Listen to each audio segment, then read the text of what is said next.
Podríem estar parlant de qualsevol persona que va al gimnàs a fer exercici, i més ara que arriba el bon temps, però en realitat l'Òscar Puntí porta molta càrrega de treball sobre les seves espatlles. I és que aquest agarenc de 45 anys ha fet de les proves de resistència un estil de vida. Ja fa 15 anys que s'hi dedica. Primer va provar maratons en bicicleta de muntanya per experimentar després en el món del duatló i el triatló a través del seu club, el Natació Terrassa. Les proves de llarga distància el motiven i a més s'han convertit en una passió saludable. Jo des de petit que arrossego un problema que és l'asma bronquial, sempre el tindré aquest problema. El que passa que abans em tenia que medicar molt i ara la medicació quasi ni la provo. I m'he anat donant compte que els esports de resistència m'estan curant. I és un dels motius que em té tan enganxat.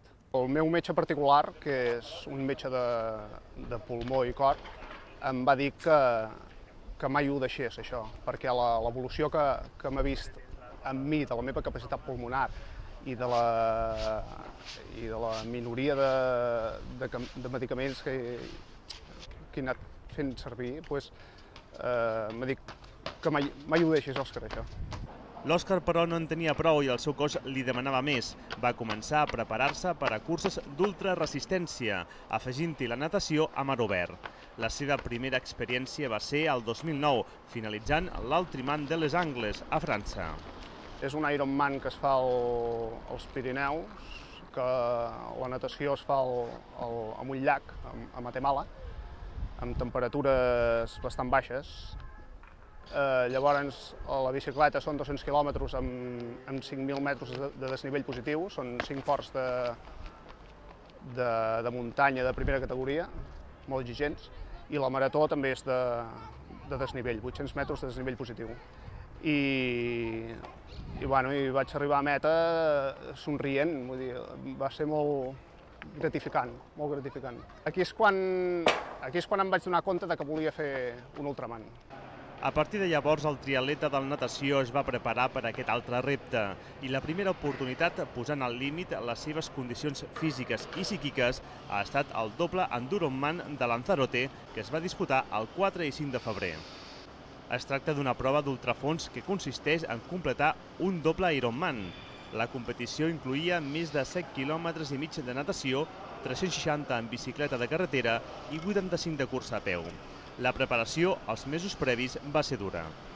Sí, en quant a la natació vaig fer totes les travesses a mar obert que vaig trobar al calendari, vaig intentar fer-les totes per anar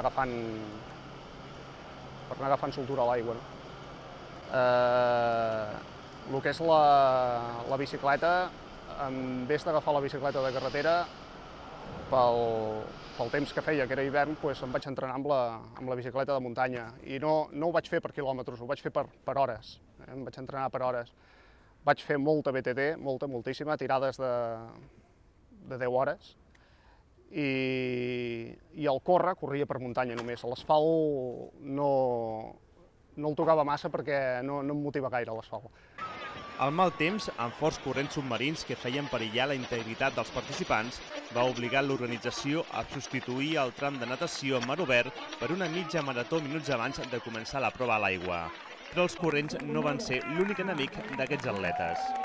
Amb un vent molt fort, que això va ser la duresa extrema de la cursa, i és on anava abandonant molta gent. Jo amb la bicicleta tinc assimilat anar molt més de pressa del que anava, però és que no podia perquè el vent bufava molt fort. I llavors, en llocs on en condicions normals pedalaria a 30 per hora, no podia, tenia que anar molt més a poc, perquè anaves lluitant contínuament contra el vent. I si cada vegada que veus a la teva assistència, que en aquest cas era la meva dona, la Montse, si no et anessin dient que tens el suport de tots els amics que estan trucant, companys d'equip, família i de més, és que no saps d'on treure les forces. Vull dir que gràcies a aquest suport anímic dels companys és el que et fa continuar. Dels 40 triatletes que van començar la prova, només 11 la van acabar dins el termini de temps establert per l'organització. Amb 30 hores, 52 minuts i 47 segons, l'Òscar va creuar la línia de meta en 9a posició. Abans d'arribar a la meta se'm van escapar les llàgrimes, no sé per què, però així va ser. I quan vaig cruzar la línia de meta, una satisfacció enorme, no? Que vaig pensar que va valdre la pena. No? Està clar que l'agarenc és un exemple a seguir no només a la secció, sinó dins el club. Realment estem molt orgullosos d'ell, del que ha fet, el sacrifici i la constància, perquè quan ens explicava tots els entrenaments que feia durant tota la temporada preparant això, realment és que et quedaves pasmat perquè era impressionant. O sigui, veure que dia rere dia, cap de setmana rere cap de setmana, les pallisses que es fotia, o sigui, és una constància impressionant i realment estem molt, molt orgullosos. La secció de triatló del Natació Terrassa es va constituir el 1991 i des de llavors no ha parat de créixer. Actualment aplega 91 atletes, 85 homes i 6 dones, la majoria dels quals militen a la categoria sènior. Tot i que molts d'ells competeixen en curses populars, els responsables de la secció estan potenciant el nivell d'elit. El procés de captació que han fet aquesta temporada ha permès que arribi al club una nova fornada de joves promeses, a les que s'han d'afegir figures contrastades, com per exemple Lluís Vila, que ha tornat al seu club d'origen, o l'Òscar Puntí, tot i que des de vessants molt diferents. Són dues persones molt diferents, o sigui, el Lluís, com bé dius, és l'atleta èlit que tenim a la secció. A més, els objectius que té aquest any són molt ambiciosos, vol aconseguir el Campionat d'Espanya de duatló, que ja s'ha classificat fa un parell de setmanetes, està preparant proves de mitja distància, a València, a Zarau, a Calella també en farà, i clar, la repercussió mediàtica que té un atleta del seu nivell és espectacular. I clar, en canvi l'Òscar és un atleta èlit, però en un altre sentit de la paraula, o sigui, per les gestes que aconsegueix, fer una prova de més de 30 hores competint, o sigui, s'ha de tenir el cap molt ben posat i una forma física espectacular. I és que el fenomen del triatló, un esport que no té edat, ha estat espectacular els últims anys. Ha hagut un boom del triatló molt gran, ja no només aquí a Terrassa, sinó a Catalunya i a tot l'Estat. Cada cop les proves s'omplen més de gent, hi ha molta més gent interessada en fer proves de triatló. Jo crec que és tot una miqueta, o sigui, la gent li agrada el fet que sigui un esport complet, que puguis practicar 3 disciplines diferents, que si no tens ganes un dia de córrer pots nedar o pots anar en bici. Aviam, avantatges de la triatló, jo penso que és bo practicar la triatló perquè si ets atleta o ciclista, en aquest cas anem a suposar que ets atleta i tens una tendinitis al genoll, per dir alguna cosa, ja has de deixar de fer esport. No? I en el nostre cas, el que fem, ens en anem a nedar i deixem el córrer i la bicicleta davant d'una temporada, no? I així donem temps que es curi la lesió. I que és un esport molt complet, molt complet.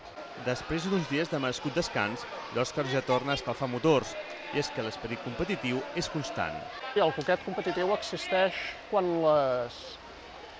les curses són més curtes. Evidentment, això sí que hi és, no et deixes passar així com així, però amb les ultratriatlons no hi has de pensar amb això, perquè si hi penses pot ser que no acabis.